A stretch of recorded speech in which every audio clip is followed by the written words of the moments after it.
what does learning have to do with my Christianity? That's such a good question.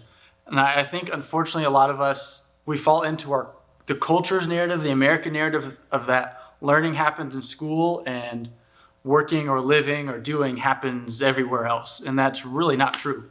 And if you think about living your life, you've probably learned more outside of school than you did in school. You learned math and equations, and you learned maybe your degree and your majors, maybe you got a master's or doctorate, but you learn day to day how to cook, you learn how to walk, how to brush your teeth, how to clean, how to manage your finances. You learn all the time. We just don't think about it that way. We think about, hey, I'm taking care of this or I'm getting this done, but half the time that involves learning about doing whatever you're doing. In our Christianity, our Christian lives are the same way. Like, we don't ever reach the point where we don't need to learn anymore.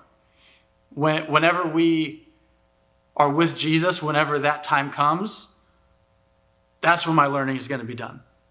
But until then, I want to be a learner. I want to be a lifelong learner. And I believe that's a call for all of us. In the same way that God is infinite and he can't be fully known, well, I need to keep learning to keep knowing more and more about him. Just because I'm a pastor, just because I've been in church my whole life, just because I know things about Scripture or Christianity or the church or whatever, it doesn't mean that I know everything about what needs to be known. Doesn't mean I figured everything out. Doesn't mean I figured out the best practices even for me to live as a Christian. There's always more to learn. There's always more to grow. And that call to growth is one of the calls for all Christians. That Jesus is calling us to be who he has called us to be. He says, you're here. I've made you to be here. And we're growing into that. And until we are with him in total, in completion, in that beautiful uniting with our Messiah, there's growth to happen. There's learning to be done. There's things that we can invest in and learn and grow. And in that conversation, I think it's meant to be said that whatever we learn or whatever we hear isn't going to scare Jesus away.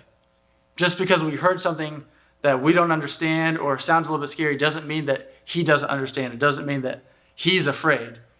But that's why we go to him and say, Lord, I don't understand this. Teach me more. I want to grow. Teach me, Lord, I want to understand. And through interaction with him and his community, the church, we can learn and grow and develop more and more into who he's called us to be.